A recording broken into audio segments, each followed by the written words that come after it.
How you doing? How you doing, man? Welcome to another episode. I put you on game. I got another special guest with me.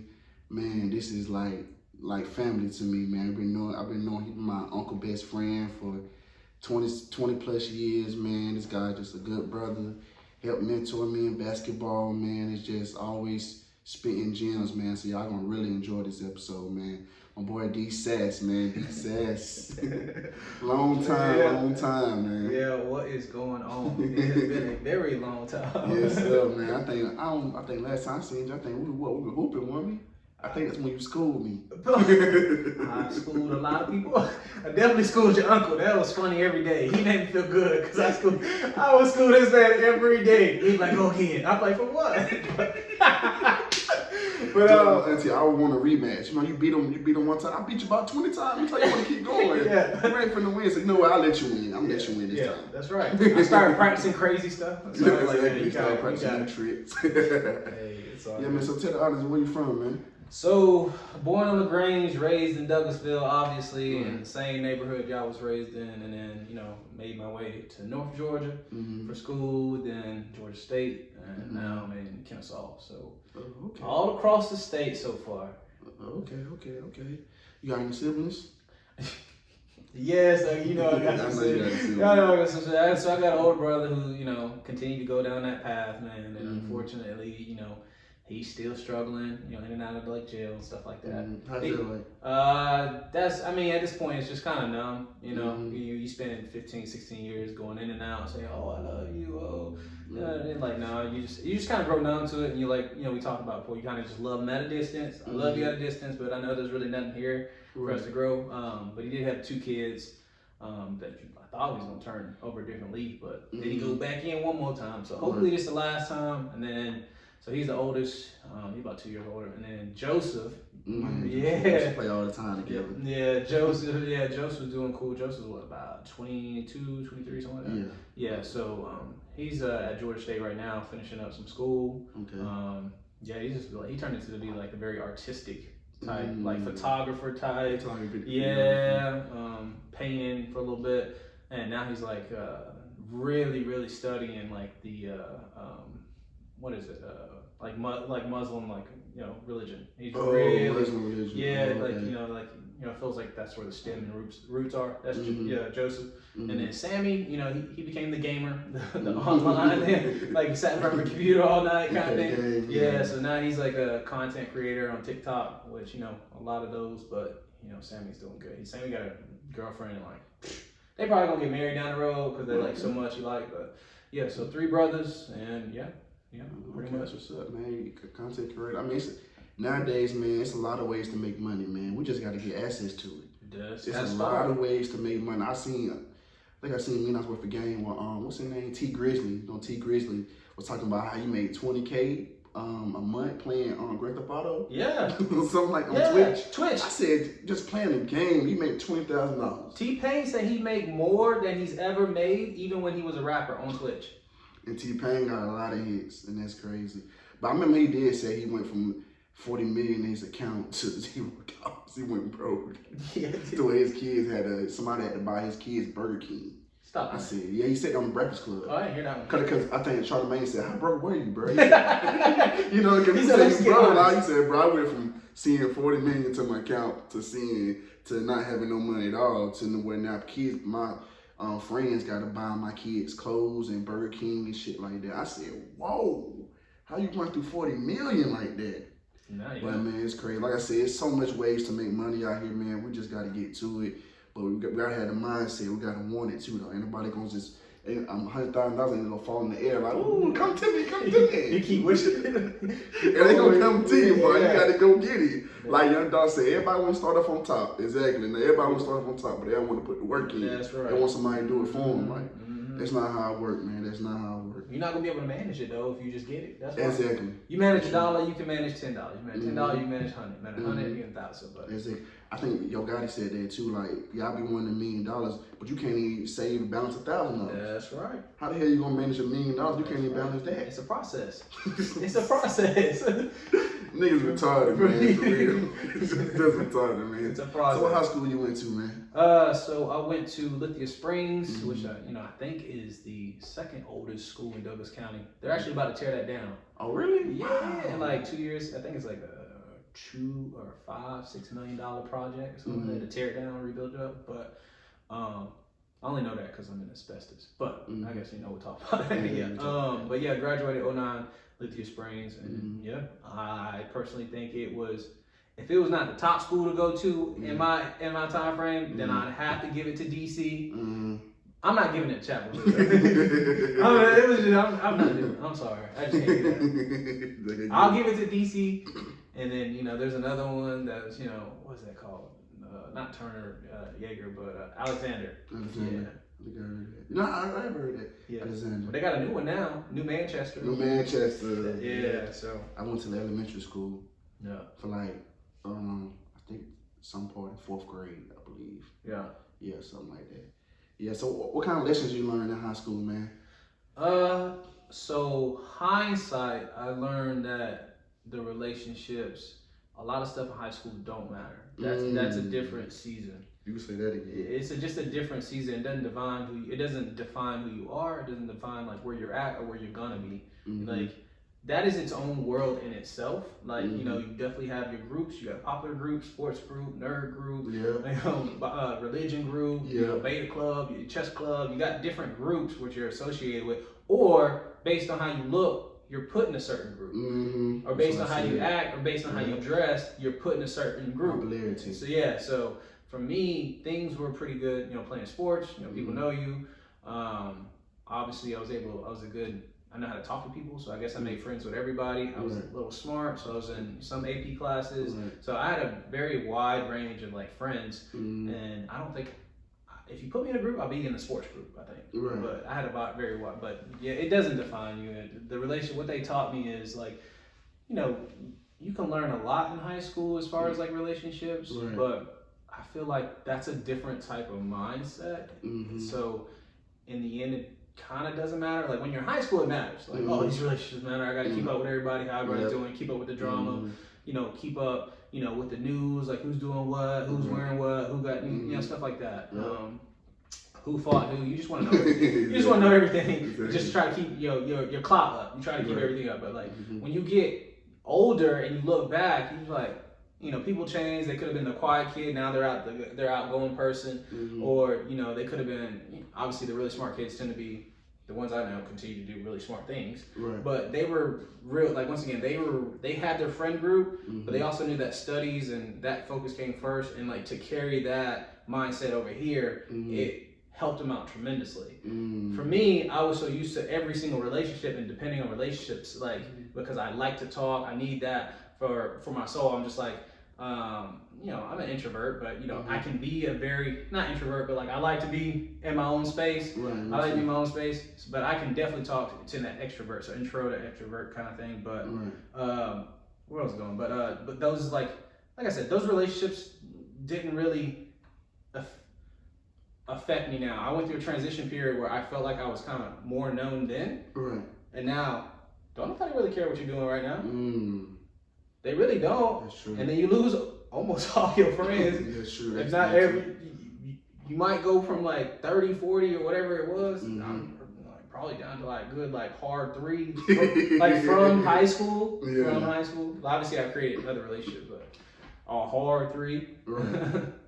And that's the thing I learned in high school too. That I think you'll be surprised how school and jobs hold people together. You be thinking that everybody your friend. You know what I'm saying? Like you said, as soon as you get out of high school, you realize like, damn, I knew him. But damn, I only talked to like 2 or 3 people for real. But you be thinking everybody your friend, you know what I'm saying? Like I'm a boy, I know him, a boy, I'm a boy. But you realize how school holds you together, like work. I think people get being cordial and cool. Cool and friends in the same mix. Like I can be cool with you, we can talk, dap up, laugh and joke, but I don't mean we friends, you know what I'm saying? I think people get that really confused, like the difference between being cool and friends. You know what I'm saying? Because I'm a people's person. I'm cool. I talk to you, I laugh with you, but I don't mean my friend. Friends show up for each other. We support each other. We be there for each other. Friends is a relationship, and it's a responsibility in a sense. There it is. It's responsibility. It's responsibility. So I'm not gonna label you as a friend You know what I'm saying? Just because we talk all the time. That's right. You know what I'm saying? Yeah, that's right. So I had to, but you realize that when you're in high school, I'm like, damn, from high school to a little bit to college, you realize like I was cool with, like you said, 30, 40 people, but then now you out, you're like, damn, you know what I'm saying? I don't even fuck with nobody like that. You know what I'm saying? You know, and then some people move out of state, you know what I'm saying? Got different, different goals, different journeys, you know what I'm saying? You in the real world. That's right. As simple as that, man. Correct. So you, man, playing sports, man, you playing sports. Ever since I know, like I said, I was seeing you outside, dedicated. I mean, this was the first guy for me being 5 or 6 years younger, just dedicated. This guy was dead out there. I see this guy every day out there working on the game, shooting. I mean, I swear to myself as a young kid, I said, man, this guy's gonna go to the NBA. I think he's gonna go to the NBA. He's gonna go. That's how I thought. You know, me being young, me not understanding stuff, but you just see somebody dedicated, I just like, man, this guy's gonna do it. Yeah. He gonna do it. Yeah. He gonna do this shit. Kobe, LeBron, all he gonna be up there with y'all boys, man. And so, yeah, man. So, me saying that, what did sports teach you, man? That is so much of my life and how I operate today. But just to go back, I thought the same thing. I was gonna go to the NBA. Right. Nobody's gonna stop me. But having a knee tear and all that stuff, not having the correct mindset, thinking that you're too small because you're going up against 6'6" guards and 6'7" guards and stuff like that, and like you better be something serious if you're doing that. And so if you don't, I used to suck then, and so like when you saw me, like I felt like I was sorry. I can only dribble like right here and all this, but you saw me as good. But like I put in so much work all the way up through college to learn how to shoot. But outside of that, but I was told, not to cut you off, I was told that from a sorry nigga to another sorry nigga is fine though. You know what I'm saying? Like if you sorry, you got that going crazy. Yeah, he see you fine, but you put him on the court with somebody that can really play. He gonna be fine then. I was told that though, so that's probably kind of what. I was good at my age because I was playing against like my brother and like Jordan. I was playing against older people, so it made it seem like I was sorry, but really it leveled me up beyond like my age group and people below me. But I still felt like I was sorry. Like I just wasn't there yet. But going back like sports, man, I live a lot of my life like on sports, like teamwork. Teamwork is a big thing. Like man, if teammates down that day, pick up slack that day. Next day they come back around. You might be having a bad game, aka bad day, and then they pick it up. But it's kind of hard to depend on that in the real world because a lot of people don't want to be part of the team. They just want to look out for themselves. So I've had to learn that. Other things I learned is like practice. Practice, like to me, doesn't make perfect. Practice makes better because because perfect is a set point, and I don't think we can ever really be perfect. You can always be better. So I think practice makes. So I practice everything like I want to learn. So I just take that mentality, and if you come onto a team and the team accepts you, then you should bring value to that team, not only extract their value. You should bring value to them, and so it's always like a responsibility. It keeps me like accountable to myself. It's like, all right, what can I do to make this job better or this group of people better? Where can I play my part? Where do my skills fit in this? And so that's the only like I live and die like off of sports. And then you're supposed to be able to communicate. In sports, the more you talk, the more things can go. Like, hey, screen, pick, hey, 64, which means cut left or something in football. Like, communication is huge. Most people lack communication nowadays. They don't want to talk. They don't know how to talk. So, communicate. If you can communicate well and talk to the other person, they get very comfortable and you guys get to know each other. Like, that elevates your game and their game and sets you above. So, I can go on and on about, like, what sports taught me, but taught me to be a hard worker. Hey, you're gonna go through a grind, but there is a reward somewhere down there. You don't know when it's gonna come. But if you could just put your head down and keep going, 1 step, 2 step, 3 step, 4 steps, and you're at the top floor and like, dang, that was it. But enjoy every step of the journey. I think that's something Kobe said. He said, just enjoy it. Enjoy the low moments. Enjoy the high moments, because that's what you're gonna fall in love with. You're gonna fall in love with the journey, not the wins. You're gonna fall in love with the man, this one, I wasn't able to shoot then, but now I shoot now, or I wasn't able to help them make this amount of money, but look at them now, they're making about $1 million now off of me. So, but that's a different story. So, and then I took that mentality to now it's like, hey, you need to now be a captain of your life. And so you talk about like business ownership and stuff. So now like that's kind of pushed me like, yes, you can be part of the team, but at some point you need to be able to lead a team to show that you are growing as well. And then in order to be a good student, you got to be a good. I mean, in order to be a good teacher, you got to be a good student. Yep, that's it. Yep. That's it. Yep. And so like I just took that mentality on. I was like, look, all right, well, I feel like I've been, that player enough, and then now you can go be a coach. Well, obviously have your other coaches mentoring you along the way now, because the next level up from there is, there's always somebody above that next level that you can learn from. And so like once you get to understanding the coach, the goal is to be the dumbest person in the room for me, so I can learn from everybody. So whenever I go into a room, everybody knows all this information. Guess what I get to do? I get to soak it all in. But if you know everything already, you're not soaking nothing in. So you put me in the dumbest room. But the thing is, Sasser, how did you develop that mindset though? Like you just not being so stubborn. A lot of niggas are stubborn. A lot of men are stubborn. That's a problem. I think all men, we just have that stubborn soul. Yeah. That's just all of us. Like how did you develop that mindset? Like you said, I pretend like I'm the dumbest man in the room. I come in here, I'm just gonna soak it all in. Like where did that that mindset came from? That came when I met. I went through a leadership group. I went through a leadership development group, and there was a guy named Tony, and pretty much like Tony Populardo. He was awesome, and we did this leadership business, and we were growing our online business through it because we were learning about accountability, we were learning about consistency, we were learning about all these things, and he was saying you can change your mindset. You can change your mindset. You just gotta put yourself in the environment, right? You become whatever environment you're around. Like if you're with people who gonna sit there and do nothing all day, you gonna do nothing. I think how they say it is you show me your 5 friends, I can show you where your life's going. Show you a future. Yeah. So I mean, you always want to elevate your relationships. We just talk about friends. You want to elevate your relationships. That's true. But it took time to shift. That started. I had to hit a low point. Like 22, 23, tore my knee. Low point, drinking. Smoking really, really hard. Just I don't know what I'm doing in my life. Dropped out of college because I was I'm just gonna go make money. And then I built my way up to a certain point in the project where I was all right, well look, I can do anything, right? I can teach myself anything. So that was a boost. But then I got a mentor, and that was another boost to constantly remind you that you're great. But then I kind of put a force field around reading books, watching podcasts, just growing the mindset and getting rid of distractions. Most people don't get rid of the distractions, which is the video game or the TV or wanting to go to the club or whatever it is. They just don't get rid of those distractions, or they're not able. So I mean, if you can't force yourself to get rid of those distractions, throw the stuff away or just put all your money in a savings account. As soon as you get paid, savings account, so you're only living off $100 that week, and just don't touch it. So we just don't have the discipline. But once I learned all that stuff, and we talked about execute, and that you execute, most people just don't execute. You have to. It's hey, most people have the blueprint on YouTube, blueprint, or do whatever. Have great ideas too, and just don't put it together. They just don't do it, and so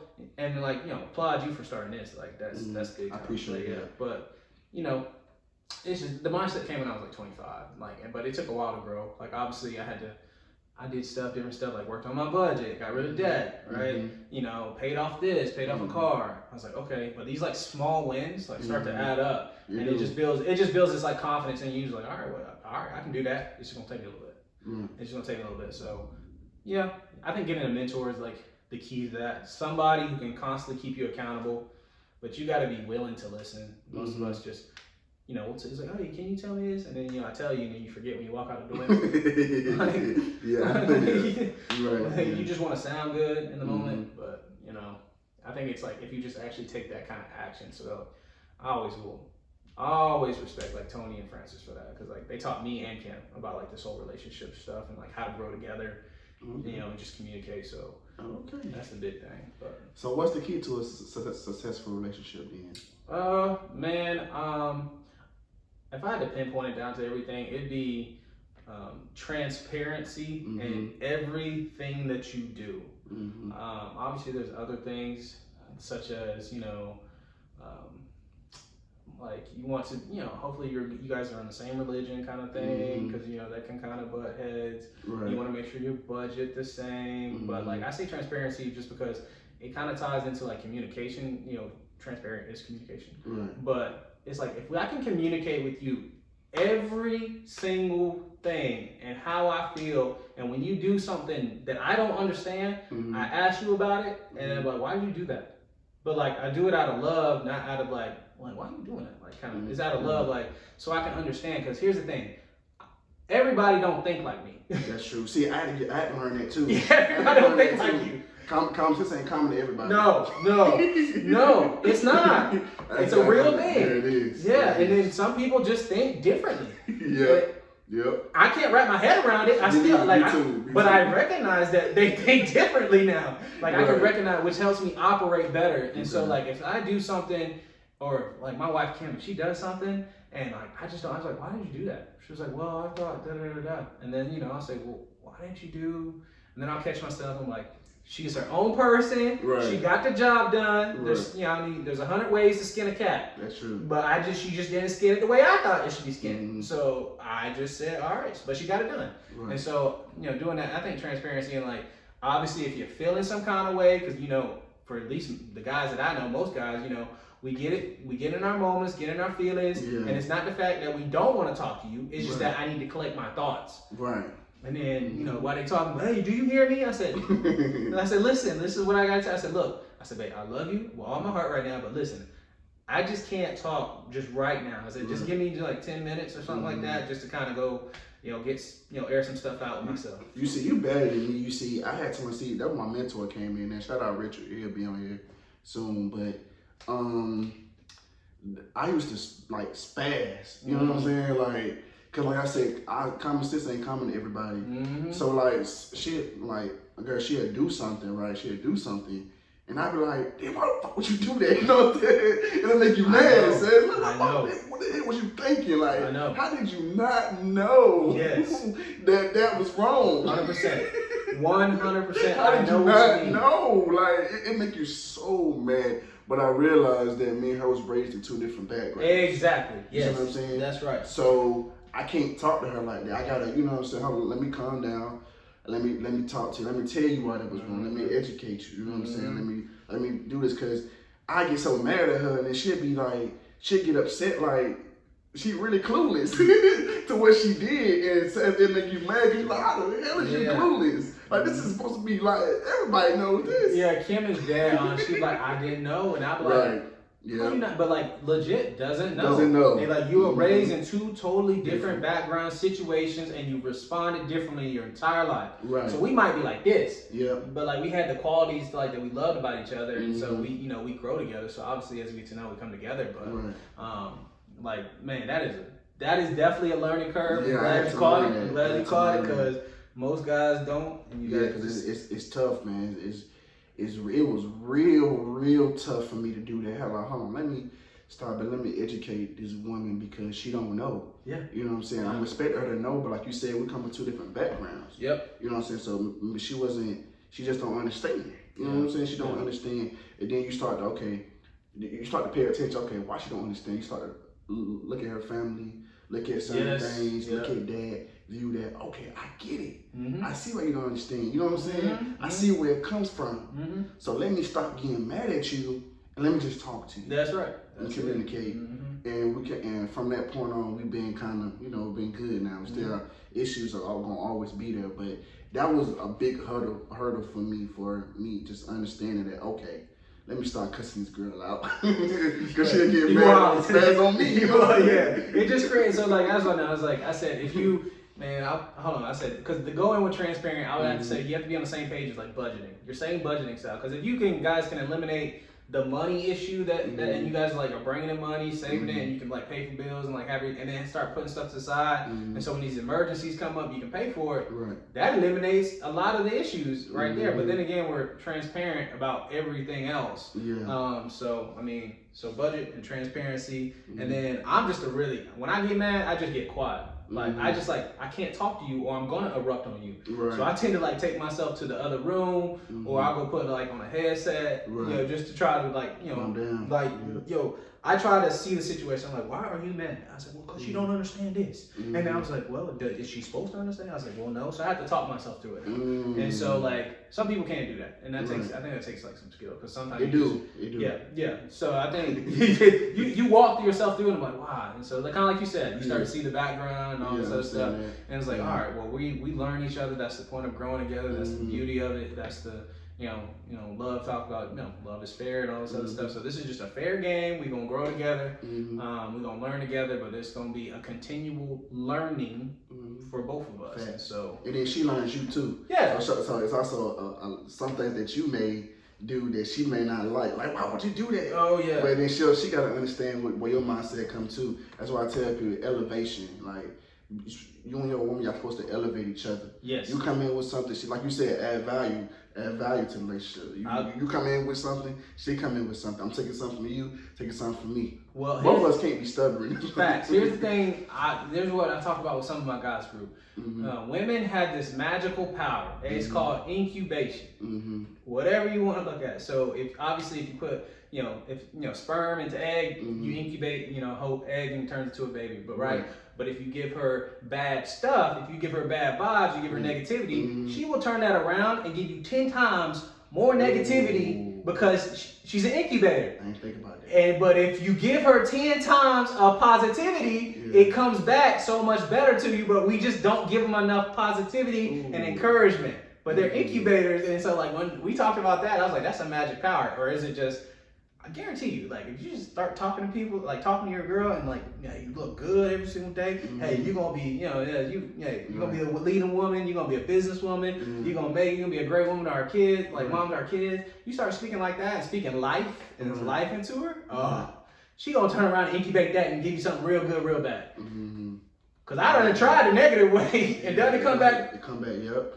You said that perfectly. It come back 10. It's like 10 times worse. You throw a pebble at her, she turned that thing into a hurricane.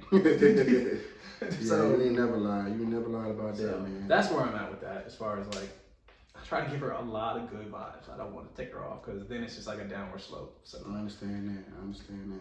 Y'all heard that? That's the key to a successful relationship, man. He's one of the probably only. Well, one of the few people that I know that's married, is doing it. I know it's challenging and stuff like that. And then, like I was telling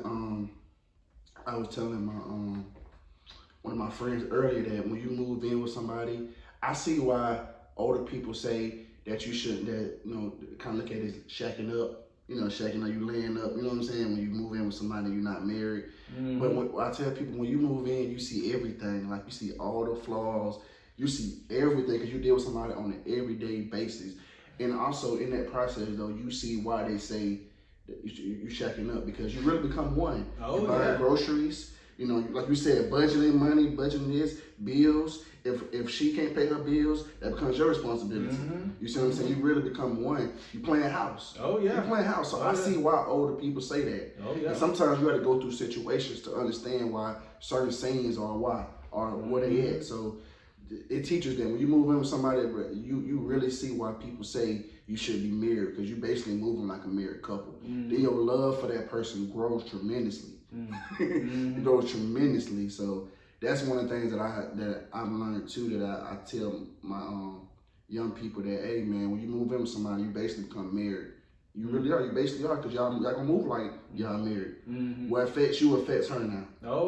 So if your pocket's hurting, you can't do this. It's on her. And vice versa. That's right. That is moving in together is one of the fastest ways to build character. Absolutely. Because you have to consistently die to yourself and put somebody else in front of you. So it's not no longer, I'm going to go to the back room and be by myself. You might have that kind of day, but she might have the day where she needs to talk to you. Thank you. Yep. And so you better be there to listen and suck it up. Don't be going back because you're going to make it worse. You go back here. You better suck it up and like, look, I'll deal with my feeling later. Right now, I need to give her what she needs to fill her, her love tank, whatever her love language is. So it's true, man. So let's take it back, man. So what kind of advice can you give to upcoming, sports, sports players that are trying to get there, trying to make it to the NBA? What kind of advice can you give to them, to the young people, man? There's a lot, man. Put yourself in the right group. Put yourself in an environment where you can grow. Mm-hmm. If you're playing basketball, football, and you're a younger person, try to play on the next level because it's going to be faster, stronger, and that's just only going to increase, for you and just your attributes and your skill set. Practice. I mean, the world now, you got more people playing video games and stuff like that. Just being online, being in the house more, right? Just being, and nothing wrong. I know we're moving to a digital world, right. but and I know a lot of people get their, the thoughts and imaginations from seeing like a KD on TV, Kyrie and Steph. They see them and playing 2K and they can do all this stuff. So okay, cool, go practice it, right? Go practice it. And then just continue being on teams, but be the leader of that team. And then, like, if you're the sorriest, like, once again, like, if you're the sorriest person on that team, but you learn to be the leader, say if you're a young person, young guy, young girl, and you're on a level of, say that it's a 15-year-old team and you're 12 years old, but you made that team, you're pretty good. All right? But now you got to learn to start. So if you're a 12-year-old that start on a 15-year-old team, you're somebody to mess with. You know what I'm saying? Right. Regardless, so I tell them, it's like, always put yourself in uncomfortable situations. I think we strive so much to put ourselves in a comfortable situation, but you don't stretch yourself as when you're comfortable. You stretch yourself is when you get uncomfortable because you have to figure things out and learn to move differently, and so it stretches you, which gives you more room to like kind of grow. It's like, so you just figure it out quicker. It's uncomfortable, and we're naturally built to be comfortable. So that's why a lot of us don't do too much. We just like, I'm comfortable here, right? But like, there's always another level that you can get to. So how do you reinforce that or kind of fortify that kind of fortresses? Read what you got to read, watch the podcast you got to watch, get yourself around the right people, try to be the dumbest person or less skillful person in the room because you have a lot to learn. And if you're learning for somebody who's been doing something for 20 years, 10 years, even 3 years more than you, like you're learning, right? So I think it couples with all that different things right there. So that's what I would tell. But it's hard to do that because the majority is always going to go one way, and then you're going to have maybe one or two that go this way. Maybe one or two. And our example in high school was Trey Bussey. Like that boy loved basketball, and I mean he played all the time. Would go up to Deer Lick, if not, come back, play all the time. Well, what ended up happening is, he goes to Georgia Southern, he used to play overseas, and, I probably played for some D leagues and stuff like trying to get to the NBA, but it's because he practiced way more. In like high school, I would probably look at him and say, man, he shoots the ball so freaking much. Like, why don't he pass the ball? Kind of like a Kobe situation. Well, the man has every right to shoot the ball as much as he practices. And so he's learning himself. I can't get mad at somebody who's learning themselves. So like, respect to that. But yeah, that's it. Practice. Yeah, you remember the 4 words you had taught me? You told me patience, sacrifice, dedication, commitment. Oh, yeah. Remember that? Oh, yeah. PSDC. I used to have that on my bio. Patience, sacrifice, dedication, commitment. Oh, yeah. Oh, that's the recipe right there. That's the recipe right there. I used to say, man, if you want to breathe, if you was underwater and you want to breathe, how badly would you be trying to? You said it was something similar to that. How better would you want to come up? Something like that. That's how you got to want it in this sports, in basketball, or in football, any other sport that you want. Well, I don't know. Have you heard of Eric Thomas? He's a motivational speaker. Yeah. Well, he has a story like that where it's called The Guru. It's the Guru, and he talks about that, and he's just like, there's this guy. He's like, he goes to a guru. He says, hey, what do I need to do to be successful? He's like, he's like, no, I'm not worried. He said, what do I need to do to be successful? He said, you want to be successful? Meet me at the beach, at 4 a.m. tomorrow. He said, he said, come dress. And so something like that. And so he shows up like full suit or something like that. And the guru's out in the water. He said, come on in the water. He's like, full dress. He said, come on out in the water. And so he comes out in the water like where he can't like pretty much touch his feet. And he holds him down. he just dunks him and just holds him down. Like almost to the point where the dude might be passing out, can't breathe. He finally comes up. He's like, why'd you do that? He said, you want to be successful, right? He was like, yeah, I want to be successful. He said, well, you have to fight just as hard as you just did to be successful. And I was just like, yeah, that's it. That's exactly what I said when I heard. You gotta fight like this if you want to be. You have to fight like it's breathing, like you trying to reach for something so bad. And he's like, you will get it, but like if you have that mentality behind it, that means nothing is going to stop you. Like if you're underwater, ain't nothing going to stop you from coming up to breathe. That's true. Especially when you like almost there, you gotta walk. Almost out of So it. like, so that's the definitely. thing. So yeah, he was like, if you can fight like that in any situation, man, he's like, man, you got it. So. All right, that's what's up. That's what's up, man. So, what kind of advice can you give to people about life in general? Man, life is not say it's a patient game, but it's for sure a marathon. It is not a sprint. Gosh, so bad we want to get there so quick. We want it to be done so simple. We want to be, famous, have money, next level, house, car. But it's all in due time. The good things come when you just take it step by. I still struggle with this. I struggle with it so hard. But it's when you take it step by step and you fail forward. So if you're gonna fail, at least you learn something and you can fail. You just fall forward. So when you get up, you're standing one step ahead of where you were at. So that's just where it is. So like fail forward. It's a journey, marathon, and it's not a sprint. Most of us are like, oh, wow, you see somebody where you want to be and they're like the same age, right? It's the exact same age, but they make this amount, they live this place, they do all that. You have no idea what that person went through. Exactly. They had to go through the grind. They just went through it 7 years before you did, and you're seeing the end result. Yeah. I just told somebody this today, it was today. I was talking to one of my coworkers, and he was just like, we were talking about, I was like, yeah, comparison are the seeds that lead to the roots of destruction. Ooh. Yeah, you see what I'm saying? So if you plant a seed of comparison, right, you're going pretty much what's going to come out of that is just roots of destruction. Then you're going to go down the rabbit hole and be like, oh, I don't have this, I don't have that, I don't have that. So don't even compare. Just set your plan, set your goal, set your end dates, like when you're going to hit your goal. If you don't hit your goal, cool. Guess where you at? You got progress. The least you're going to have is progress. You can't be mad at progress, and so you keep just setting new goals like, oh, I'm going to do this quarter. I'm going to do this quarter. I'm going to do this at the middle of the year. And you just write that date down, kind of like on the vision board kind of thing. And then, vision board, write it on your mirror. Every time you wake up in the bathroom, you say these things. And so, I mean, it's just different ways, but like, journey and enjoy the journey. Like Kobe said that, so enjoy the journey. I had to say that, Enjoy the journey.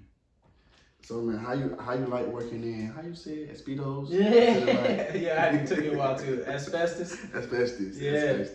As a project manager. You even know what asbestos is yet? No, I don't know what that is. Okay, I feel like a lot of people know because it took me a tell. So asbestos is it came from a rock and it's like a mineral, right? And this rock has been grinded up, and they use the fibers within this rock to create like joint compound tape and things that help keep a house intact, right? And it's a great material to keep a house intact, but then it got banned, outlawed kind of thing. But now like we're having to go, so like these stipple ceilings, that texture might be asbestos. Ooh. And like almost depending on when your house is built. If your house is like built anytime between 1985 and before that, then you might have asbestos. It's in the joint compound tape, so in the corners, and then right here in the ceiling, that tape, that tape they put kind of thing to close the joints up. So that's asbestos. But it's good because it really doesn't burn. But I got into it, man, because I was working on 285 400 on that project. I don't know if you been up there, but 285. No, I'm maybe. It's like way up there. It's on the top side of like 285. Sandy Springs. That's what I'm saying. But I was on that project, man, and like I told you, like before, I had worked my way up into this job to where I had certain certifications. I was, I was good. I was good at my job, but my job just, kept demanding more and more and more and more. Like so, typical 8 turned to 10 hours, 10 hours turned to 12. Man, I was working 14 hours for 6 days a week. Damn. I was making some really, really good money, really good money, but I was losing who I was losing my relationship. My wife just, I was so built to the job, like thinking about the next day. Even when I got home, I couldn't shut it off. I just couldn't shut it off. And so I would never even like talk to my wife. Like she'd be talking to me, and I would be sitting there like having a glass of like just whiskey, and I'm like, what'd you say? And she had been talking to me for like 30 minutes. I'm like, what'd you say? Like it was bad. And so like when I started like realizing that, I was like, I gotta change jobs. I was like, I can't do this forever because it had a little bit of physical. Was it like a final moment? Like, okay, I got it. Like, it was like a final moment, like a day. Okay, this is it? No, or was it built up? It was built up for me, like, cause I'm not one to quit. I'm not one to quit and leave the team. Right. I'm not, but sometimes, like, you gotta understand if it's taking too much from you, you're not gonna be able to lead a team. So you gotta take care of yourself. And so I was like, man, and I was doing doing a lot. Like I was doing concrete, asphalt, soils, you know, foundations, all this stuff, you know, rebar. Like I was like running, like. And I was good, so people would just call me and like, you know, I'll knock it out real quick. But I overload myself because I can't cut that off either. So I had to change my environment. But you know, even with that, had a heart to heart with myself. You know, talked to my wife. You know, prayed about it, but I prayed specifically about it. Like I think if you pray specifically and it gets answered specifically, you know. You have more faith in who actually did it. You know how when you pray for, something. Right yeah, well, you know how you pray for something and you be like, oh, I pray for this. You know, you maybe like 10 years you get a car and you're like, oh yeah, God did that. You know, you just show. But like I prayed so specific. I said, look, God, if you want me to leave, I need you to show me a job with a car that's going to be paid off, a job that I do not have to work weekends. I really do not care what the money. Just it's enough to make a living and get by, and hopefully I can still put stuff away, and I'll build my way back up. I said, and just something to give me my life back, and I can get back to like church because I had left all my church groups. I wasn't going to church on Sundays because I wanted just one day to myself. And so when the opportunity presented itself, and it was my stepfather-in-law, so Kim's stepfather, he said, oh, you can become project manager, you know, what I do, which is asbestos. I didn't know what asbestos was. Right. And so he was like, yeah, you'll get a car. He's like, you get a computer, you know, you get, they pay for your computer, they pay for this, they pay for that. But it was like a huge pay cut. And I was like, okay. So the car like I have now, I was like, that's the car they gave me. It was a brand new car. So like I said, I was being smart, like not having to go buy another car, had to pay for a budget because I knew I was going to take a budget cut where I went. So I couldn't, the prayer had to have a car in it.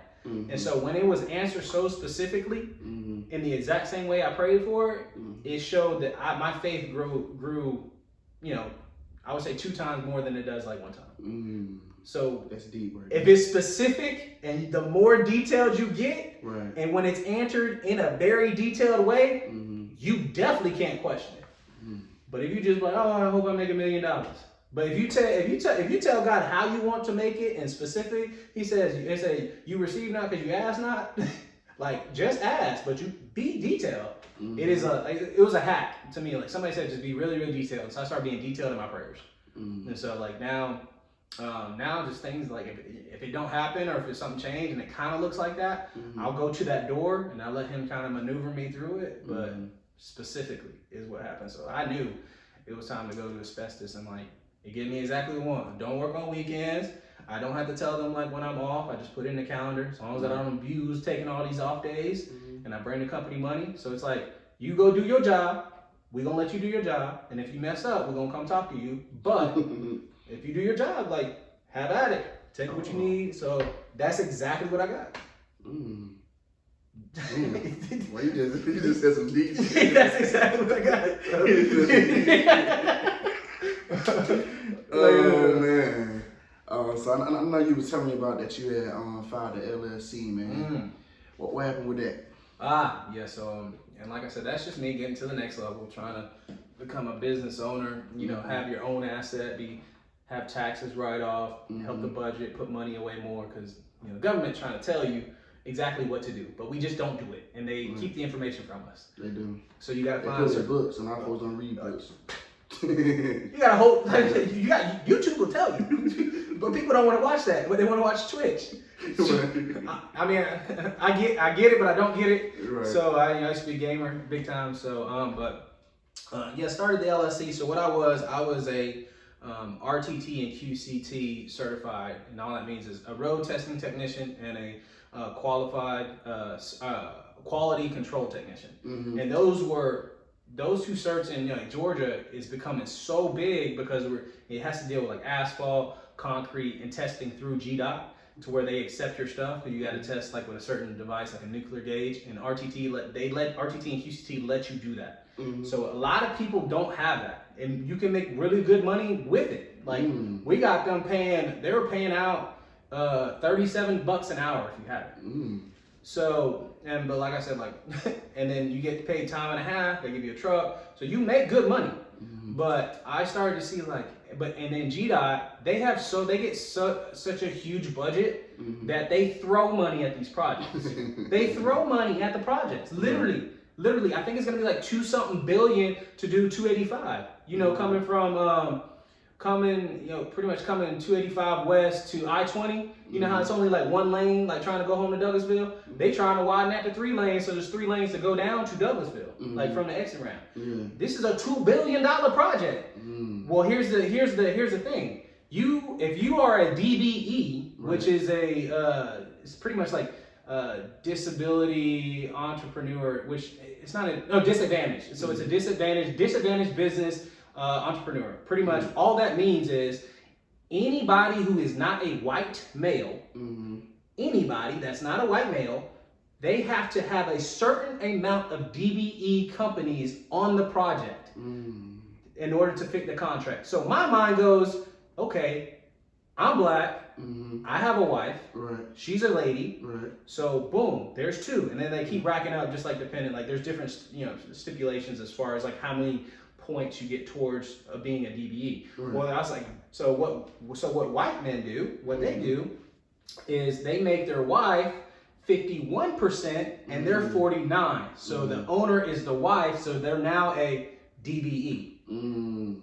Right? But they don't tell you that. So I found that out on this project, and I was just like, I'm just gonna do this myself and create my own thing. Like, but then you have all the people. Oh, you sure you can do? You have the crabs in a bucket. You have. Oh, you sure you can do that, man? I don't know. You gonna go start a business? I'm like, dang, I thought you was gonna support me. So you tend to work in silent for a little bit. You just do what you do, work in silent. So I had signed the DBE. I was getting the DUNS number. I had, got a bank account open, gave me some credit, low credit, but I got it, And so boom, now from this point on, you just continue to add to your business. But I got to a point where it's like, I don't really love or like what I do, which because they were just draining me. I don't like the 14 out of what I do. I'm just using this as a way to help my family down the road. So I stopped because I didn't like what I was doing. I didn't think I was gonna like or love it. It was gonna become a hassle. And so, but I was like just really good at it. So, but here's the thing, I've had some people tell me that, you don't have to like what you do as long as it's creating results for a little bit. You just use that to get to the next level. I believe if you love what you do, you will continue to do it. You're more dedicated to it. Agree. If you hate going to work, you're not gonna want to go to work. That's how I feel. so it gets me to the next point. Money ain't everything. Correct. Money ain't everything. Yeah, you get money, man, but hey, it ain't everything. Time, like you were saying earlier, time, being able to spend time with your wife, do this and do that, be able to go here. Like money ain't everything, man. And you want to love what you're doing. You definitely want to love what you're doing. That's you right. Know what I'm saying? If you're going to invest in something, make sure you invest in something you love. Yep, that's right. And that's how I felt. So I was like, you know what? I know that I can start a business. I know how to start a business now. I know who to talk to if I want to get to the next level. I just have to pick the right arena. And so like that's the next step. Like that's something that's going to be happening here, in next couple months. I'm going to start that process.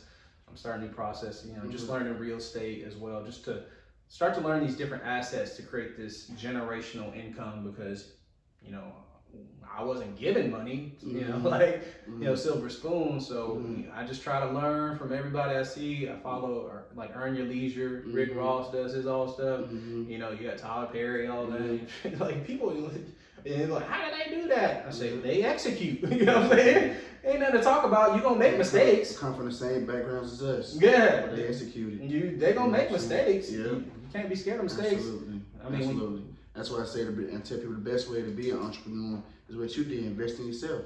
Take your wins and losses as you go. That's it. And then you learn. Yeah. Don't tell people. Sometimes going to school, sometimes it can be beneficial, but it all depends what you're going for. Yeah, exactly. It all depends on what you're going for. Because people understand school is a business. Oh yeah. And that $30,000, $40,000, that's a lot of damn money. I got 27. Imagine if you could do that for yourself, invest in yourself. What I you got can do 27. that money. Look, I had 27,000. I got paid back to school. So, and that's between the 2 schools. So, it ain't as much as most people, but yes, like you said, what does that 27,000 do for me and mine? Exactly. And if you, like you said, how you invest in yourself, you probably learn more doing that that you did sending I personally learned more outside of college, and just getting right networks and right people, right mindset, failing, actually being active instead of talking about it. Facts, me too.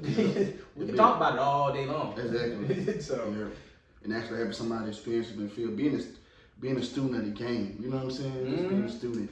So yeah, man, that's for sure. But yeah, like you said though, yeah, you gotta do something that you love to do, man. So what kind of business are you thinking about doing in general? And it's gonna be attached to everything that I do. I'm just gonna have a whole bunch of LLCs. I don't know if that's the right way to do it, but the things that I'm good at right now is like I do a lot of yard work for elderly people and like my mom and stuff like that, and like Kim's mom. I haven't done it yet, but I'm supposed to. But I have a couple elderly people I do it for on the regular, and then my mom. We're always doing yard work down there, cause so with all that, like these little dollars, right? These little $20, but $100, like all these things get written off. You know what becomes written off now? My cell phone, my gas, my car. If you put a not a label, but like an advertisement on your car, you write your car off. If you have office. In your living space and it's a certain square footage, you can write the space off. If you have certain business clothes that you just strictly wear for work, that you write it off. So, but and obviously eventually people's like, oh, I'll buy some like really nice kits, some Yeezys or something, and they write those off. Like you can write 15 or I think it's like 15%, something like that, of your food if you take somebody out. So you eating your Roost Chris all the time, you writing half of it off or something like that. So it's like. I'm gonna do like my lawn care. It's gonna be LLC. Eventually down the road, it might be something like with real estate, just because there's a lot of tax breaks in real estate if you know what to do there. If we choose to do anything else like consulting or anything like just anything that I do now, like I'm just trying to attach it to a business, right? And then one, it takes the liability like off me. So like God forbid if I hit somebody or something in my car in a crosswalk, then I say I'm in my LLC. They can sue my LLC and they can't go through that to get to everything that I have personally, which I don't have a lot anyway, but if I do that, I'm pretty much gonna empty my pockets. So like it's a liability. So they can go after the company and they can't go after you.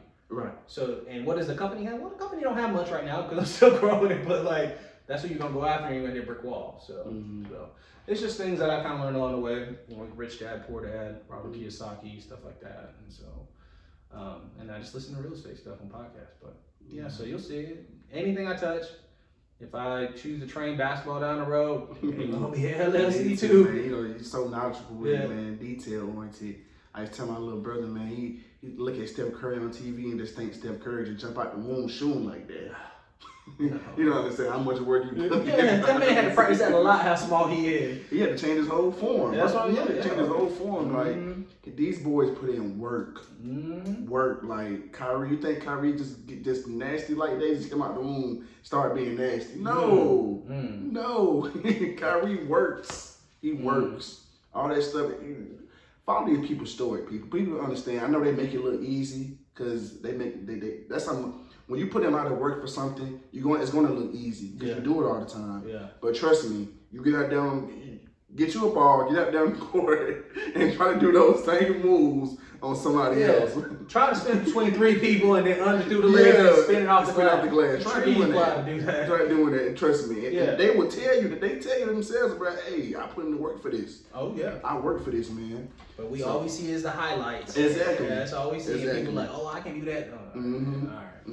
Boy, Steph Curry is getting a lot of people hope because he dominated NBA and he's just like 6'2", like he's small. That's right. He ain't as big as athletic as LeBron. He not big like Shaq. You know what I'm saying? He's a little dude. Ain't to build this. You know what I'm saying? But hey, I can go out and get you 30 points, smooth. You know what I'm saying? So he showed that. I was gonna say it's people like that, like Curry, and that they create this different persona.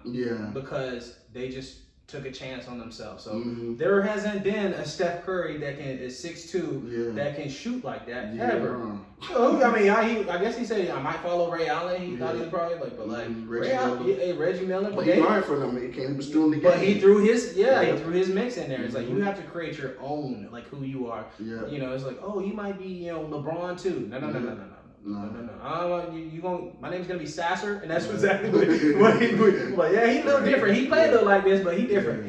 So That's a once in a generation type of athlete. And like you said, the Steph Currys, the Damian Lillards, what people don't understand is they had to work their way up. Yes. They didn't come out dominating like LeBron and Melo and those type of players came out just been fought their whole life. You know what I'm saying? Been fighting their whole life from middle school on up. There are phenoms. Like, there are some. There are some that just didn't fight like that. You know what I'm saying? Steph Curry, the Damian Lillards, and Jimmy Butlers, they had to get out the mud. Oh, yes. They had to really work their way up to that level to now where they are superstars and stuff like that. So that's facts. Yeah. That just tell you that, man, if you keep working, you can get there too. It's as simple as that, man. So where do you see yourself in the next 5 years, man? The goals are obviously, I want to learn some real estate. I'm personally going to get my real estate license. I don't know if that's the first step or not, but I am. And then it might attach me to a broker. From then I just want to have a property to make it a rental property. So the goal within there is to have at least one rental property within the next 5 years. For me, 2 is to obviously hopefully by then, have at least $100,000 like in my bank account, like, just solidify. They say 100,000 is the hardest to make. They say it's the hardest to make, but once you get to there, it starts making money for you because then you can maneuver different. So I've done good with my credit, but I need to do good with actual like cash flow, and I'm not ready to take a chance with my credit yet. Like okay, I got some money right now because there's a thing called like credit card hacking, but like one guy will go buy two $7,000 dogs, like French, like the little French bulldogs or something, and then once they mate, and have like 10 puppies, well, you sell each one for $7,000, you just make $70K off of pretty much 14. So I'm too scared to do that right now. Because we're trying to buy a house, so it is definitely in there as well to buy a house. But the market has been kind of crazy, but it's cooling off a little bit. Buy a house, 100K in the bank.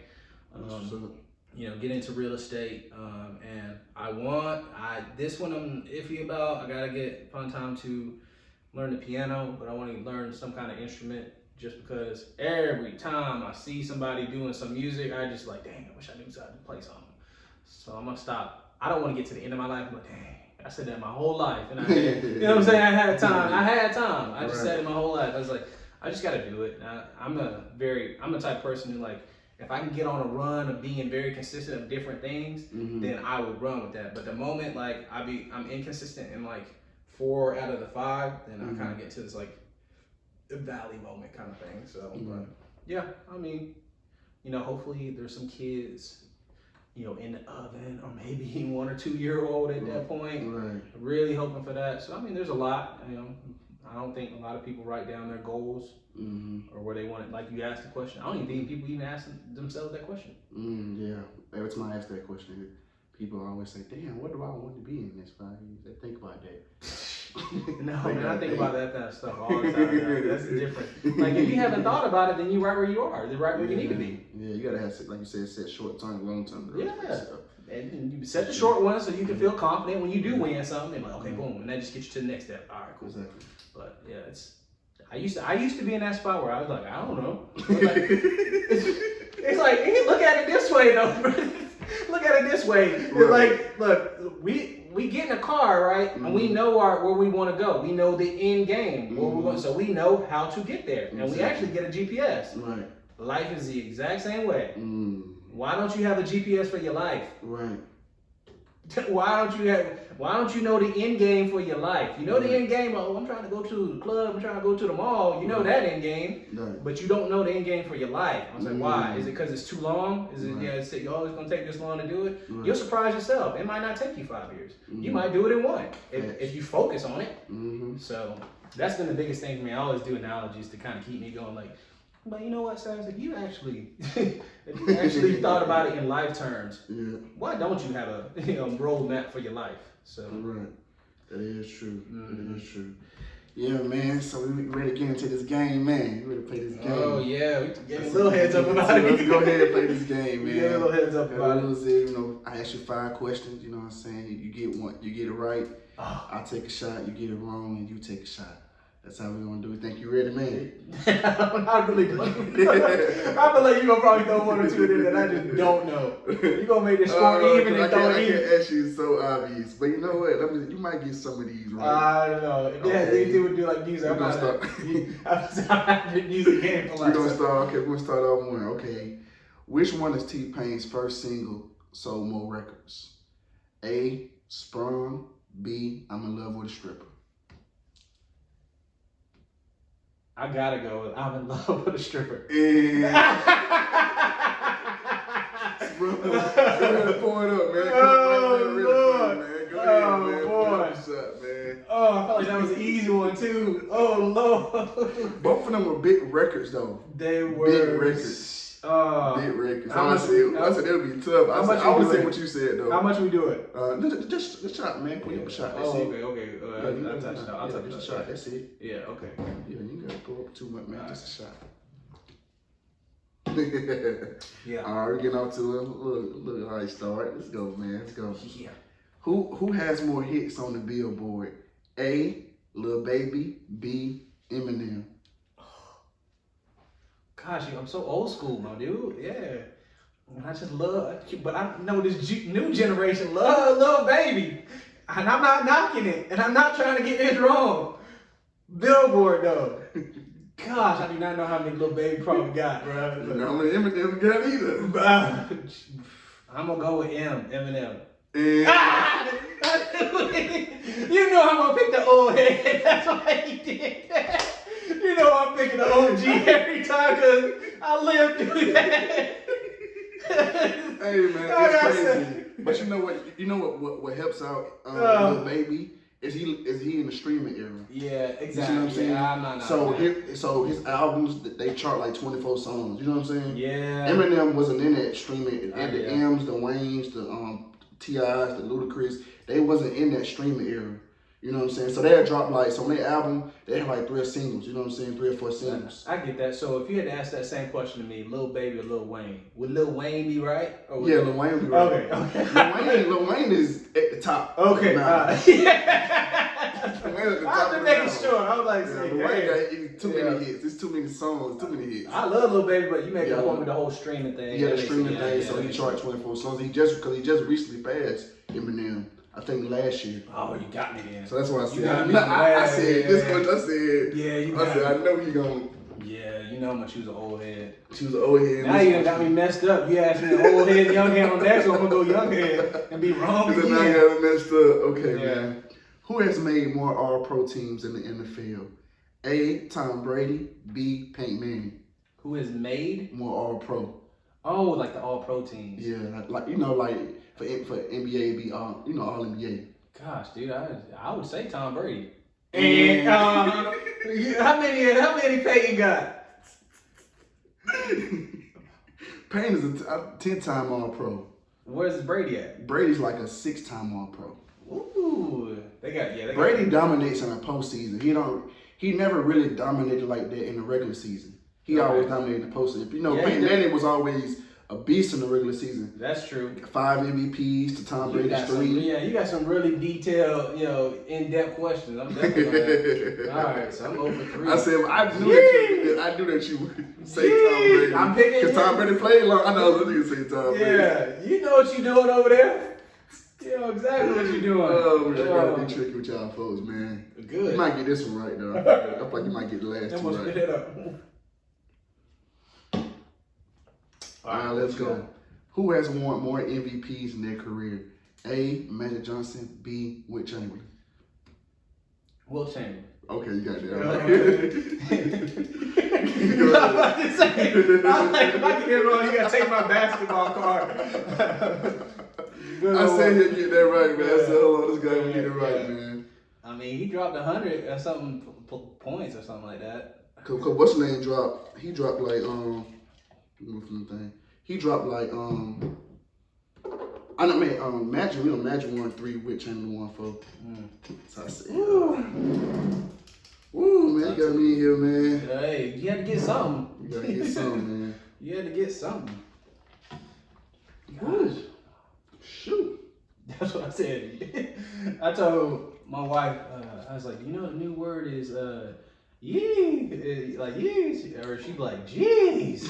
She done added the G to it. I'm like, that's not how the kids say it, baby. They say yee. So, on T.I. album, Trap Music, which song did he release first? A, Be Easy, B, Rubber Band Man. I know both of those too. I'm just sitting I'm just sitting there trying to think. And both in my head, like what I was like. You said which did he release first? Yeah. I said Be Easy. Okay. And then oh yeah. Oh, I know. And I was gonna say C. Because I know that they were playing Rubber Band Man more. Mm-hmm. That's what's throwing me off. Because I was like, maybe I just heard it more, and I didn't hear Be Easy. Nah, Be Easy to play too. Now Rubber Band Man was more like in the club. God. They both came out right at the same time. Yeah, I'm gonna go with Rubber Band Man. Rubber Band Man for the answer. And that's just one of my favorite songs. That's why Rubber Band Man. Oh man, I was happy to miss that. Be Easy is the one, man. It's crazy because he released 24. When 24s was the first one. Then it's Be Easy. Then it's Rubber Band Man. Yeah. Well, and then it's Let's Get Away. Let me tell you, I chose all the wrong ones to drink. That's what I told you. That's what I did, okay? Oh, man, another one bites the dust, man. We in this thing, man. Sass, man, I want to really thank you for coming over here, man. I know you came a long way. Yeah. I appreciate you giving me your time. I think people don't value that nowadays. Value time, you know what I'm saying? We all got stuff to do, got life going on. You got stuff you're trying to do. So I just want to let you know, man, that I appreciate you coming over here.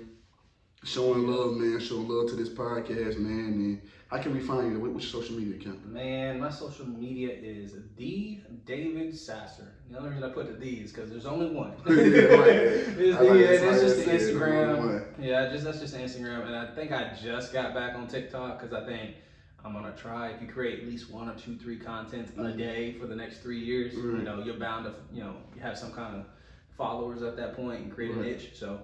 Yep, so I'm just on Instagram, Facebook. They hacked me too much, so I let that go. So Instagram is my main go-to.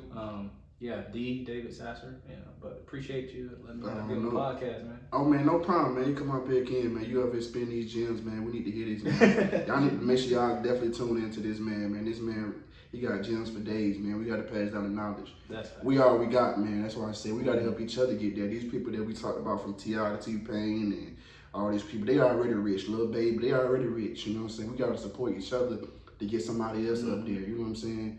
So we're not saying we're going to start supporting them, but we got to help one another get there too. Because guess what? If you help me, that may help you. They may help you. They may help you. Connections get you anywhere, man. Sometimes about who you know, not about what you know. That's right. So that's what it's about, man. But y'all, we're going to continue to support D-Sass, man. Appreciate it coming through, man. Appreciate this thing, man. Yes, sir. All right, man.